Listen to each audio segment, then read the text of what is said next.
Good morning, Nashville. It's day 5 of the icy destruction caused by Winter Storm Fern, and hundreds of thousands of our neighbors remain without power. That might include you. And if it does, we thank you so much for being here with us, and we are so sorry for what you're going through right now. A third death has been reported in connection with this weekend storm, possibly due to carbon monoxide poisoning. If you are using alternative heat methods, please follow best practices and stay safe. Metro Water confirmed that our city currently has 9 water main breaks and 7 more under investigation. They say that number will go up. If you see a water main break, please report it to 615-862-4600. Nashville Electric Service officials confirmed that power will be out for many through the weekend at minimum, and that debris remains the biggest hurdle. Those living in areas with smaller outages may not see power for weeks. Some news outlets have reported that NES turned away union workers from the International Brotherhood of Electrical Workers. However, IBEW Local 10 says that's not true. In a statement, the union said reports of IBEW line crews being turned away from helping Nashville recover from the ongoing winter storm are unequivocally false. At yesterday's mayoral press conference, Freddie O'Connell said this is a once-in-a-generation storm, the most ice we've gotten on trees, power lines, and roadways since 1994. Nashville Fire Chief William Swan reiterated that the power restoration process for our city will be long and encouraged residents without power not to wait to get someplace warmer, saying if you have a plan B, go ahead and pull that card. The city's warming shelters remain open to all, including pets. Please take advantage of those locations if necessary. If you need transportation to get there, call 615-401-1712. The Southeast, Madison, and Fairgrounds community centers are also offering warm meals, with several other organizations mobilizing for delivery to those who cannot leave their homes. We have put a resource guide on our website at nashville.citycast.fm with information about those shelters, as well as places to get food, various helplines you can call to get assistance, and plenty of ways to help your neighbors if you are in a place to do so. We'll be keeping that guide updated as we learn more, and we encourage you to reach out to us with any opportunities you see that we should include. We are also reposting any resources we see via our Instagram stories at CityCast Nashville. Frustrations are rising as this disaster drags on, and believe me, we understand. All we can do is take care of each other. If you need to get someplace warm, use the shelters. Reach out to a friend. Check on your people. We'll have a lot more information and analysis for you in tomorrow's Friday News Roundup. In the meantime, on with the show. Today on CityCast Nashville, what are you excited to eat this year? Joining us is Wes Scoggins, a.k.a. the Jewish Cowboy. We're talking about the hottest food trends, local favorites, and the new spots in town we're most looking forward to trying in 2026. It's Thursday, January 29th. I'm your host, Marie Cecile Anderson, and this is what Nashville's talking about. Well, we're going to get into today the things we are excited to eat this year. But we have to first reflect back to last year, 2025. So many new restaurants opened. But which one, in your opinion, showed up and immediately made an impact on you? That's a great question. First one, one that really sticks in my mind is Baby Chan from the team at Kisser. Such a unique space. They take such care and everything is so beautiful and delicate. They definitely deserve the second location they're opening and have definitely deserved the attention that they got from the French. Oh, that's right. I guess. Les Michelin? The tire people. The tire people, that's for sure. What's your favorite thing to eat there at Kisser and Baby Chan? Okay, Kisser, it is absolutely the chicken sandwich, the katsu sandwich. I love a good katsu. I am a Southerner, so in any other culture's fried chicken speaks inherently to my soul. I get it pretty much every time I go there, and that speaks really highly of that sandwich in particular, because everything else on their menu is excellent. At Baby Chan, oh geez, the curry pastry. I have a big soft spot for golden curry, for Japanese style curry. And oh man, 10 out of 10. You helped open a new restaurant at the end of Yes. last year, Moto Moda, and it's in Wedgwood, Houston, where you Yeah. are the executive chef. One of the trendiest parts of town at the moment. What was that process like? How did it go? What do you think of the neighborhood? Once you come into the building, you will notice that like has been a lot of care spent into it. It is an almost 100-year-old warehouse, really unique, that has been recovered and all brand new uplift inside. It's a little bit like Jurassic Park. We spared no expense with the beautiful wooden countertops, the beautiful lighting, the awesome bar. But what's more important than that is our food program. And I was brought on by the team behind it, thanks to Julio from Mais de la Vida. He realized I was a pizza dork and said, "Oh, if you need somebody for your pizza restaurant, talk to Wes." How does your pizza dough differ than all the other pizzas in town? That's the big thing is we have a lot of great pizza in Nashville, but if you're not standing away from everyone else and you're not doing something a little different, what's the point?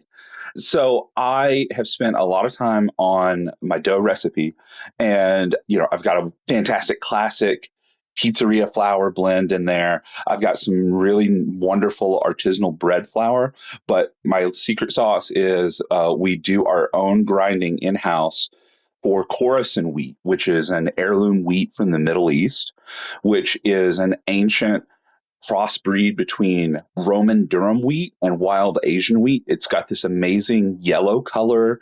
It smells like honey. We get the whole berries and we grind them ourselves. And no one, as far as I know, no one else in town is using it. The other part is some hand-picked yeast strains from my friends over at Bootleg Biology.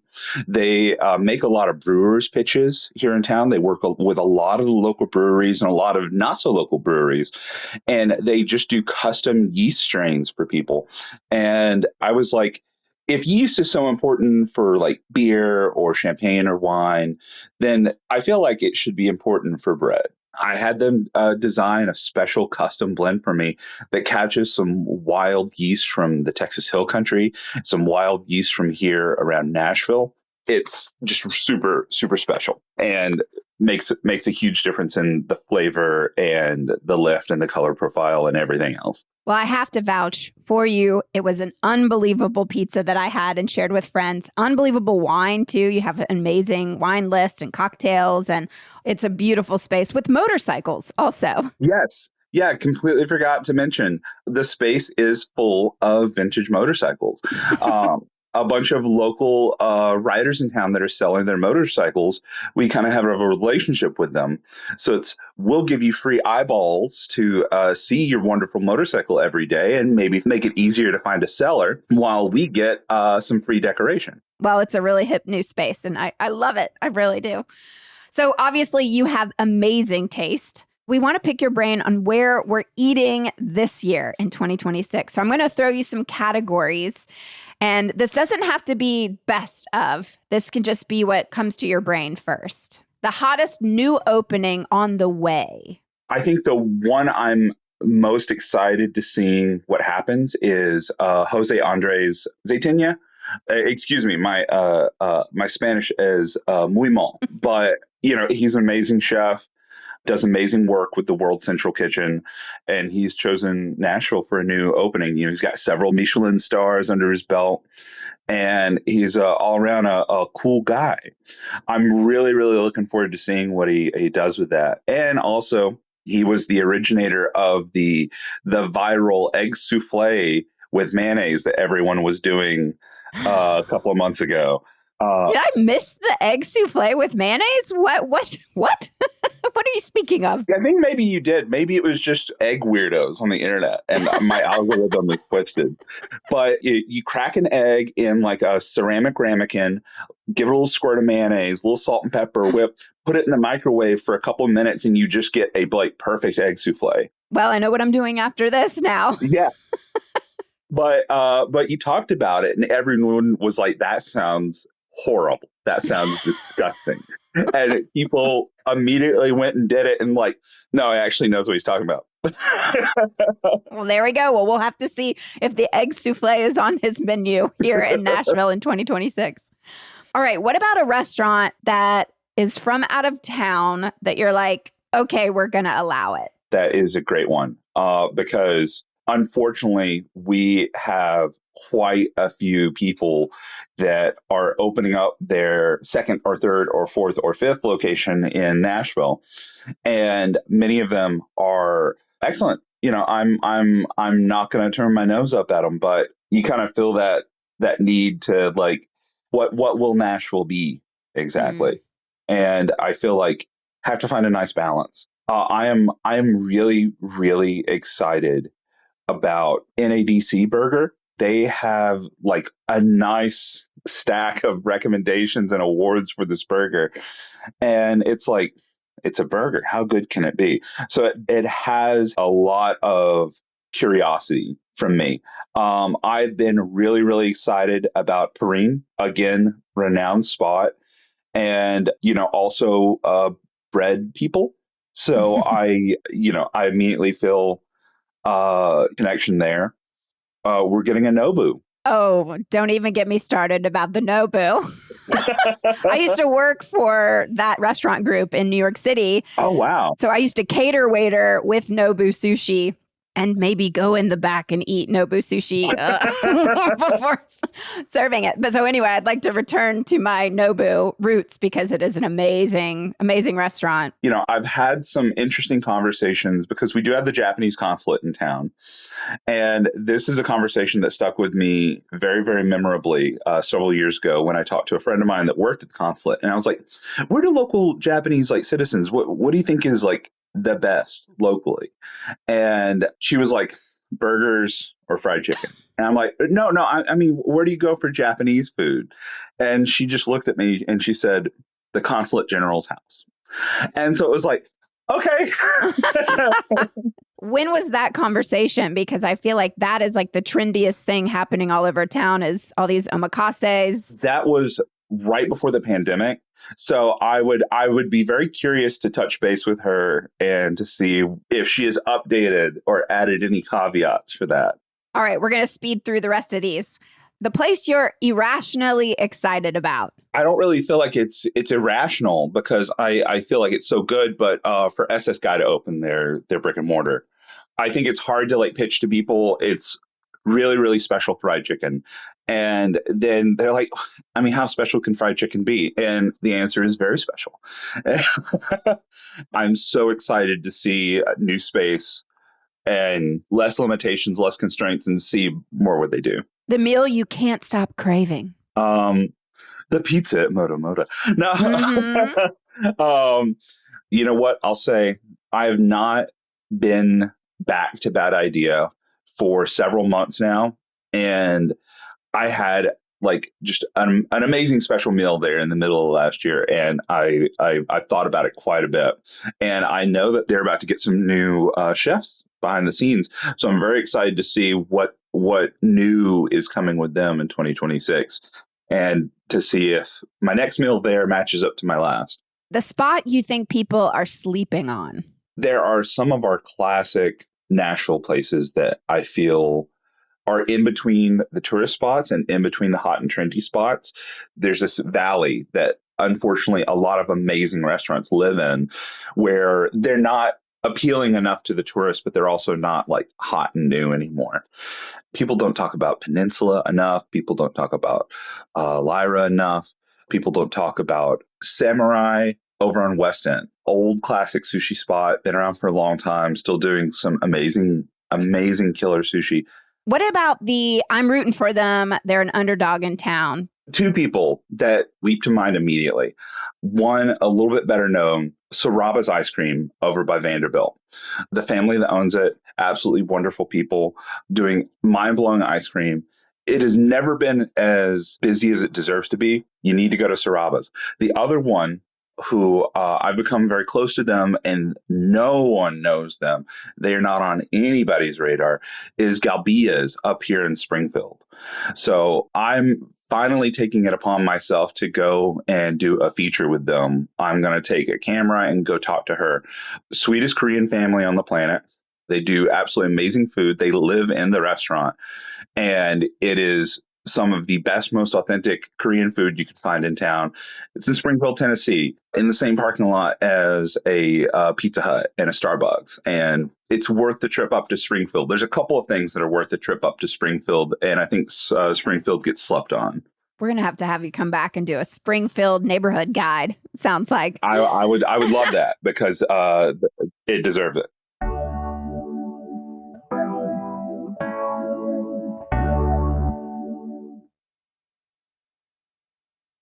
Where do you see the food trends headed for 2026? There's a couple of things. One, I think we're going to see more polarization in food.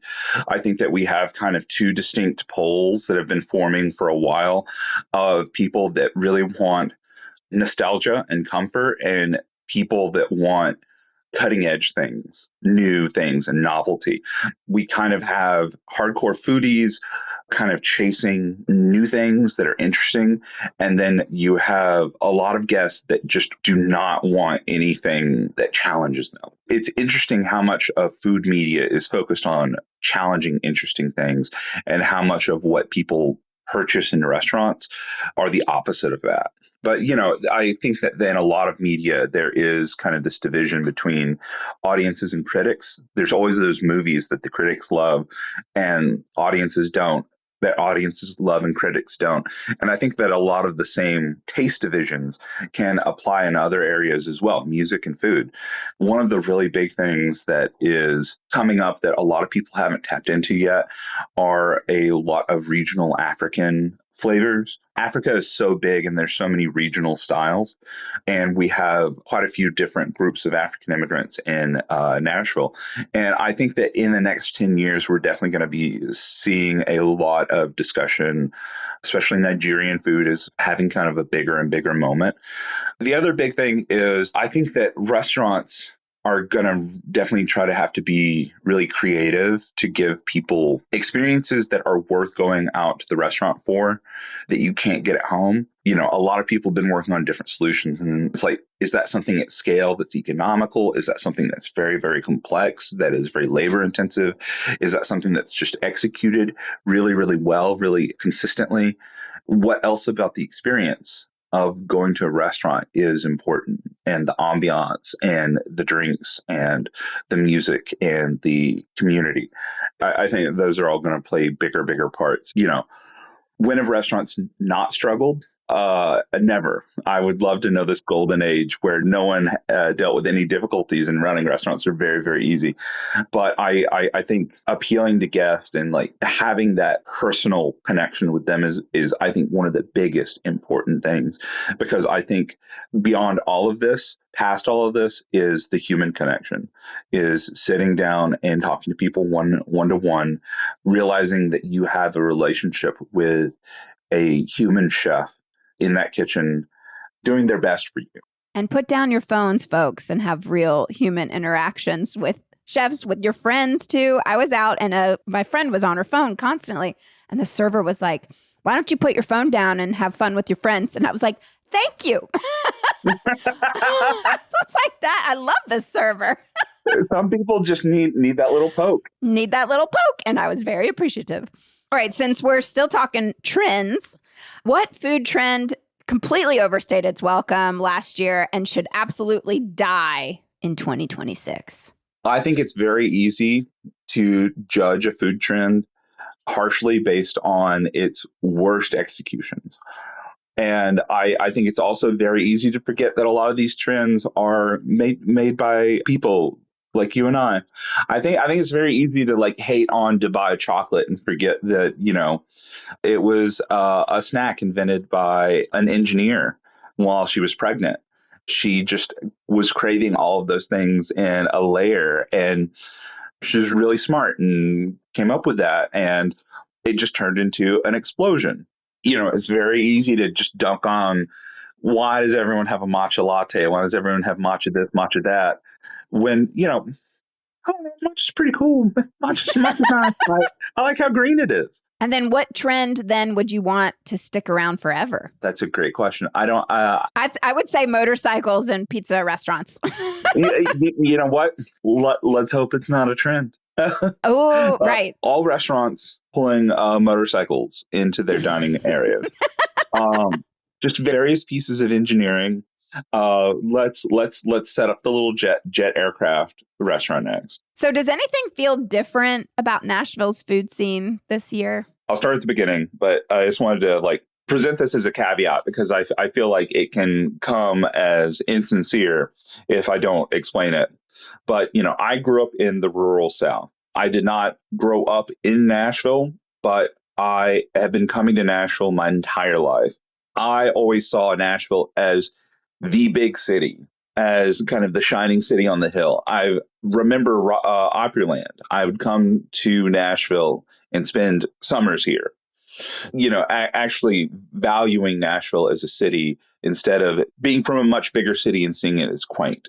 So when I say I kind of worry about Nashville becoming disconnected from its past, I actually remember the past that Nashville can become disconnected from. And seeing so many people in the last couple of years shut down, places like Rodier's, Arnold's, off again, on again. There are so many aspects of our history, important Nashville landmarks that go beyond what they're offering this quarter. And new places I'm not afraid of because it's just new elements of Nashville that don't have history here yet. So the new trendy places that everyone turns their nose up at, if it sticks around for a decade, will be the institution that is now beloved. It all matters on if they value actually becoming part of the Nashville fabric and actually valuing the city and actually valuing both what Nashville has been, but what Nashville can become. I don't think any city should be static and frozen in time.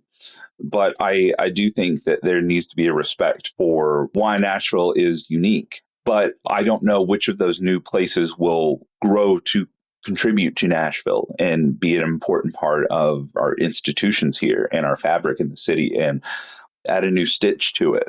A conversation that we continue to have with chefs in town and with local foodies is just the balance between the indie family-owned restaurants and then versus the big corporate hospitality groups in town. How does that balance look to you? I don't respect a small business just because it's a small business. Anybody that's seen more than 2 episodes of Kitchen Nightmares can find plenty of examples of sweet mom and pop operations that should not be running. I have respect for somebody that is a small business owner that is trying to make it and trying to do their best. And, I don't hate big hospitality groups just because they're big hospitality groups. There's good reason to diversify your portfolio of hospitality holdings. There's also, institutional knowledge with how to run a restaurant properly that comes with those kinds of organizations. Good, talented chefs that they can move around from restaurant to restaurant and build up talent pools. Economies of scale that comes with, hey, we have 4 or 5 restaurants in our hospitality group. And, we can do bulk purchases for a lot of things and make things a little more economical. There are advantages. And, when mom and pop places are really amazing, that's really special. You're seeing a purity of essence of human beings doing this for the love of the game and for the love of connecting to other people. And hospitality groups, when they're on their A game, they're going to have Michelin's under their belts. I think that they serve different functions. They can both do their jobs badly and they can both do their jobs very well. As a new executive chef, what's your plan for people to keep coming back to Moto Moda? And who's your inspiration in town? One, never become bored and never become complacent. I think one of the biggest things for me is always adjust to the seasons, always adjust to local things that are going. Tennessee has some absolutely amazing farms, amazing produce, amazing animals, amazing land, amazing history. And I think it's really important for people to try to include and work with those aspects as much as possible, because if you're not, then what are you doing? Why are you here? If you're doing a French restaurant and you only want to use stuff from France, why aren't you in France? It will be fresher and higher quality there. If you are in Tennessee, you should take advantage of what Tennessee has to offer. And so building a seasonal menu that is interesting and integrates local ingredients and local talent as much as possible, building up a quality team. Nashville is blessed with studio musicians. Nashville is also blessed with really quality kitchen talent. And those are going to be people that have different perspectives, that are bringing different skills to the table. It's why writers have writers' rooms instead of a single person. We're chefs and we're in this industry because we reportedly have good taste, and we know what tastes good. And so continuing to be like, oh, I was inspired by this, and this is an interesting flavor combination, or what if we did this? Those are all questions we should be asking every single day. What if we did this that no one else is doing? Oh, well, bravo to that. That's beautiful. Again, I'll be coming back. The pizza I had there before was outstanding. So everybody join me. Let's all go together if you want. Hey, let's make it a CityCast field trip. That's right. With our CityCast Nashville neighbors. Anyway, I'd have to shout out your Instagram handle, Jewish Cowboy Nashville. On Instagram, please, everybody follow him. You are constantly doing even more than just your restaurant. You're doing pop-ups, all sorts of events. Do you have anything that you want to shout out right now for folks in the future this year? Tons of stuff happening, tons of stuff that's going to be happening with the truck. Always working on new events happening. I am not giving up on Jewish Cowboy. Moto and getting it open is really important to me. And I believe in the project, but it is not instead of everything else I'm doing. We've got Purim coming up in March, and that's always a blast. There's going to be a lot of masquerade parties and a lot of Persian food for that, which I know people always come out for. And it's a really fun holiday, and that's going to be the next big one to watch out for. And then soon after, we're going to have Passover. So everyone's favorite duck fat matzo balls will be back on the menu. Oh, I know. All of Nashville has been wanting those. Oh, amazing. Well, Wes, thank you so much for coming on. I can't wait to see where this year takes you. Obviously, to big and better places. So amazing stuff. Thank you. Thank you for having me. It's always a pleasure. And I always tell people, CityCast Nashville, listen, tune in. Thank you so much. I'll see you soon. See you soon.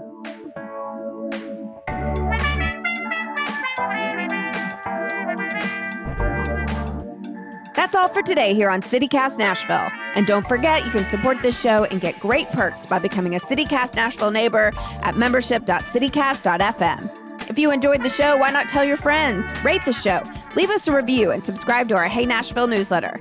We'll be back tomorrow morning with more news from around the city. Toodles!